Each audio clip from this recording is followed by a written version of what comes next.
À la une de l'actualité, le roi Felipe condamne l'attitude des dirigeants catalans qu'il juge irresponsable. Le président de la Catalogne, lui, l'assure, la déclaration d'indépendance n'est plus qu'une question de jour. Ce mardi, la grève générale a été massivement suivie dans la région catalane. Le projet de loi antiterroriste largement adopté à l'Assemblée nationale. Objectif, sortir de l'état d'urgence instauré après les attentats de novembre 2015. La gauche dénonce un texte liberticide, trop laxiste, réplique-t-on à droite. Prochaine étape, son examen au Sénat. Les enquêteurs américains cherchent toujours à cerner la personnalité du tueur de Las Vegas. Un retraité de 64 ans, amateur de casino, que rien ne semblait prédestiné à une telle folie meurtrière.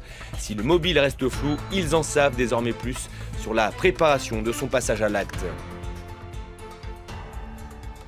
Voilà pour les titres. Bonjour, soyez les bienvenus sur France 24. Ils se sont mis en marge du droit et de la démocratie. Lors d'une allocution télévisée d'une rare fermeté, le roi Felipe a condamné l'attitude des dirigeants catalans. 2 jours après le référendum d'autodétermination jugé illégal, je vous le rappelle, par Madrid, le bras de fer semble se durcir avec les indépendantistes. On écoute le roi d'Espagne, Felipe VI. Nous sommes arrivés au point culminant d'une tentative inacceptable d'appropriation des institutions historiques de Catalogne. Ces autorités, de manière claire et indiscutable, se sont mis en marge du droit et de la démocratie. Un discours pendant lequel le roi Felipe s'est posé en garant de la souveraineté nationale, appelant les Espagnols à l'unité. Écoutez les précisions de notre correspondante à Madrid, Mélina Huet. C'était un message à nation enregistré, 5 minutes, donc très très court. C'est un rappel de la règle. Il a affirmé que les indépendantistes ont porté atteinte aux lois de l'État. Il a eu des mots très forts. Ils ont réussi à diviser la société. Il a dénoncé leur comportement, je cite, irresponsable. C'est une forme de déloyauté. Et puis, on l'attendait sur une forme de dialogue. Et il a d'abord souhaité s'adresser aux Catalans, mais attention à pas à tous les Catalans, d'abord ceux, je cite, préoccupés par les agissements de leur exécutif en Catalogne. Il leur a dit, vous n'êtes pas les seuls, vous avez notre solidarité et puis la garantie de l'état de droit. Finalement, il ne s'est pas du tout adressé aux 70% de Catalans qui veulent un référendum et qui ne sont pas tous d'ailleurs pour l'indépendance, puisque pour rappel, le dernier sondage donne 41% de oui à une véritable autonomie. Donc tous ne veulent pas l'indépendance, mais tous veulent voter, en tout cas une grande majorité. On sent dans ce discours une forte touche du PP, du Parti populaire, qui est le parti conservateur au pouvoir en Espagne, à la tête duquel Mariano Rajoy. Il n'y a pas vraiment d'avancée, pas de proposition, je l'ai dit, pas d'appel au dialogue, et c'est pourtant ce qu'on attendait d'un tel discours exceptionnel du roi. Et une chose encore, sauf à de rares exceptions, et c'est peut-être le cas ce soir, on ne le sait pas, les discours de la couronne sont écrits par le gouvernement et puis relus ensuite et validés par le palais. Donc on sent finalement cette touche avec des mots qui ont été parfois employés par Mariano Rajoy lui-même le soir du référendum. Et le président de la Catalogne a répondu à cette allocution télévisée de Felipe VI. Pour Carles Puigdemont, la proclamation de l'indépendance catalane n'est plus qu'une question de jour. Ce mardi, la grève générale a été fortement suivie par les indépendantistes. Ils dénoncent notamment les violences policières lors du référendum de dimanche dernier. On voit tout cela en images avec David Gilbert. Après une journée passée à défiler, ils sont des milliers à avoir convergé vers le quartier général de la Guardia Civile à Barcelone. Le point d'arrivée de la mobilisation de ce mardi, qui répond aux violences policières survenues 2 jours plus tôt. Ils ont frappé à coups de matraque des personnes âgées, des enfants et des gens qui voulaient seulement voter. Ailleurs dans Barcelone, les partisans d'une Espagne unie, qui demandent la démission du président de la région, paraissent bien peu nombreux. Car du côté des indépendantistes, la grève générale décrétée par les syndicats catalans tourne à la démonstration de force. Toute la région est au ralenti. Parmi les centaines de milliers de manifestants, de nombreux dockers du port de la ville qui ont massivement débrayé. Ce n'est pas une histoire d'indépendance, de oui ou de non. C'est une histoire de fierté, du droit de protester, de s'exprimer, ce que nous refuse ce gouvernement. 2 jours après le référendum, la rancœur contre les forces de l'ordre et le gouvernement central est encore tenace. Malgré les appels à une médiation internationale, le bras de fer entre Madrid et Barcelone devrait continuer. 415 voix pour, 127 contre et 19 abstentions en France. Les députés ont largement adopté le projet de loi antiterroriste voulu par le gouvernement d'Édouard Philippe. Il doit prendre le relais de l'état d'urgence en vigueur depuis près de 2 ans. Un texte présenté par le ministre de l'Intérieur Gérard Collomb comme une réponse durable face à une menace durable. Ashren Verdian. Remplacer l'état d'urgence par une loi antiterroriste permanente, l'Assemblée nationale a donné son feu vert. Pour le gouvernement, il s'agit d'une nécessité. Les parlementaires, l'Assemblée nationale a conscience qu'aujourd'hui, la menace est grave et que nous devons effectivement nous protéger contre les terroristes. Il faut le faire de manière équilibrée, en portant à la fois la sécurité et la liberté. La nouvelle loi ferait entrer dans le droit commun des dispositions exceptionnelles de l'état d'urgence. Elle devrait prendre effet le 1er novembre et donnerait aux autorités le pouvoir d'assigner à résidence, de mener des perquisitions ou encore de fermer des lieux de culte qui promeuvent les discours de haine sans l'autorisation préalable d'un juge, sauf pour les perquisitions. La loi doit maintenant être renvoyée en commission mixte paritaire pour que l'Assemblée et le Sénat se mettent d'accord sur un texte commun. Un vote à l'Assemblée nationale qui intervient 2 jours seulement après l'attaque au couteau de Marseille qui a coûté la vie, je vous le rappelle, à 2 femmes. Sur place, l'enquête avance. 5 personnes ont été interpellées. Au moins 4 d'entre elles ont été placées en garde à vue pour association de malfaiteurs terroristes criminels. Des perquisitions ont également été menées ce mardi dans la cité phocéenne.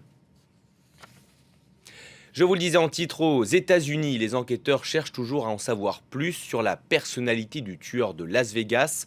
À ce stade, ils ont au moins une certitude. L'homme de 64 ans avait minutieusement préparé son passage à l'acte. On fait le point sur place avec notre envoyé spécial, Philippe Crowder.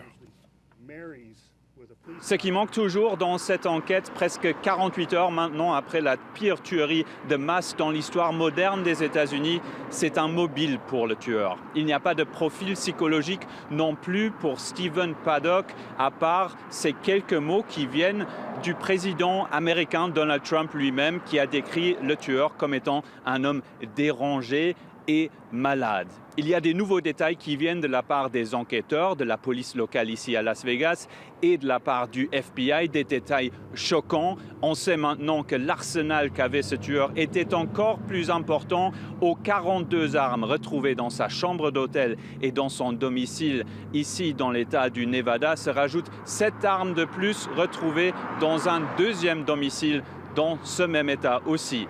Et il y a ce détail. Ce tueur avait installé des caméras à l'extérieur de la chambre d'hôtel et à l'intérieur, selon le shérif, peut-être pour pouvoir voir si les forces de l'ordre arrivaient sur place. Ce mercredi, c'est l'arrivée du président américain Donald Trump sur place, un exercice très difficile pour lui. C'est la première tuerie de masse qu'il a à gérer. Il viendra peut-être ici. C'est l'un des hôpitaux qui a dû accueillir les plus de 500 blessés pendant cette tuerie il y a maintenant presque 48 heures. Il aura attendu 2 semaines avant d'effectuer le déplacement. À Porto Rico, Donald Trump est venu constater l'ampleur des dégâts causés par le passage de l'ouragan Maria. Le président américain y a provoqué la polémique. À demi-mot, il dit regretter d'avoir dépensé, je cite, beaucoup d'argent pour Porto Rico. Sur place, la population, elle, est à bout, exaspérée, vous allez le voir, par l'absence d'électricité et le manque d'eau potable. Reportage de notre envoyé spécial, Gallagher Fenwick. Certains des habitants les plus pauvres de Porto Rico ne font aucun commentaire sur la visite du président américain pour une simple raison. Sans électricité, ils n'ont pas pu la suivre. On n'a pas de lumière, pas d'eau courante. On a tout perdu jusqu'au lit. Dans ce quartier ouvrier, les progrès sont lents à venir. Pourtant, ici, les dégâts sont considérables. 2 semaines après le passage de l'ouragan, certains attendent toujours de l'aide. Qu'est-ce qu'elle pourrait changer pour vous, cette visite du président ? Franchement, je n'en sais rien. Il commence à pleuvoir un tout petit peu, quelques gouttes d'eau à peine. Pourtant, certains ici nous affirment que cela peut avoir des conséquences désastreuses, surtout pour les personnes les plus durement touchées par l'ouragan Maria. Dans cette zone, de nombreuses maisons ont perdu leur toit, arrachés par les vents, et ils n'ont pas été remplacés. Leurs propriétaires restent totalement exposés aux éléments. Ce n'est pas facile de vivre sans toit. Je ne le souhaite vraiment à personne. Moi, je suis un adulte, mais il y a des enfants qui sont sans toit. Et ça, c'est très préoccupant. Il faudra attendre des semaines, voire des mois avant de pouvoir mesurer l'impact de la visite présidentielle. Sans intervention rapide, Porto Rico risque de s'enfoncer toujours un peu plus dans l'une des pires crises de son histoire. Les États-Unis vont expulser 15 employés de l'ambassade de Cuba dans la capitale américaine. Sanction prise après les attaques acoustiques dont ont été victimes ces diplomates à La Havane. Pour rappel, depuis fin 2016, 22 diplomates américains ont subi des lésions importantes causées par ces attaques soniques, des pertes d'audition, des vertiges ou encore des problèmes d'équilibre. Une décision inacceptable pour le ministre cubain des Affaires étrangères. On l'écoute. Le ministère des Relations extérieures s'oppose énergiquement et dénonce cette décision infondée et inacceptable, tout comme le prétexte avancé pour la justifier, en affirmant que le gouvernement cubain n'avait pas pris les mesures appropriées pour prévenir les incidents allégués. Pour la première fois depuis 3 ans, le gouvernement palestinien s'est réuni dans la bande de Gaza, un pas possible vers la réconciliation 10 ans après la division des territoires palestiniens. D'un côté la bande de Gaza, contrôlée par le Hamas, de l'autre la Cisjordanie, où règne le Fatah, 2 organisations qui semblent désormais prêtes au dialogue. On écoute Ismaël Haniyeh, le chef du Hamas. Nous voulons que la réconciliation nationale palestinienne organise la Palestine dans le cadre de l'autorité. Cela signifie un seul gouvernement pour toute la nation et des élections présidentielles et législatives dans le cadre de l'Organisation de libération de la Palestine. Il fut le premier président non-arabe de l'Irak. On l'a appris ce mardi. Jalal Talabani est décédé en Allemagne. Il avait 83 ans.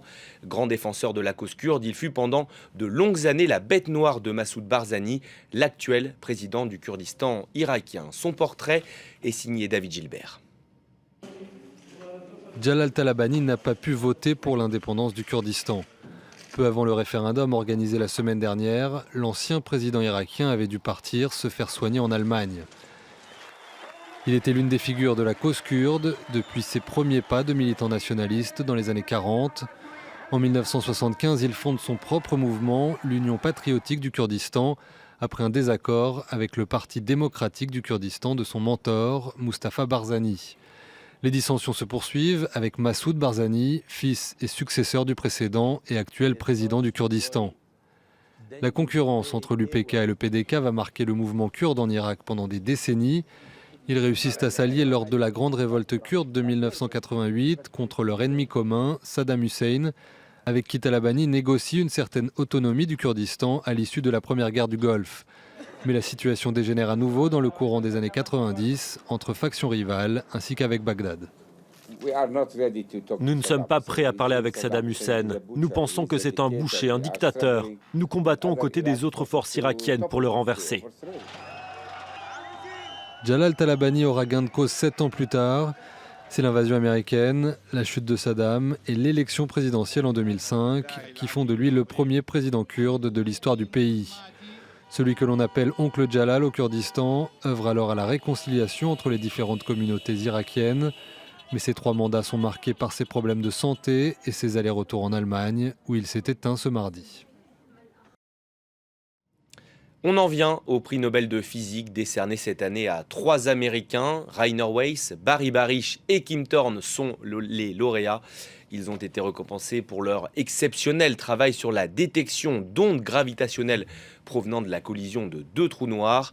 Un siècle après la théorie de la relativité générale d'Albert Einstein, cette découverte bouleverse le monde. Propos du secrétaire général de l'Académie suédoise qui décerne le prestigieux prix.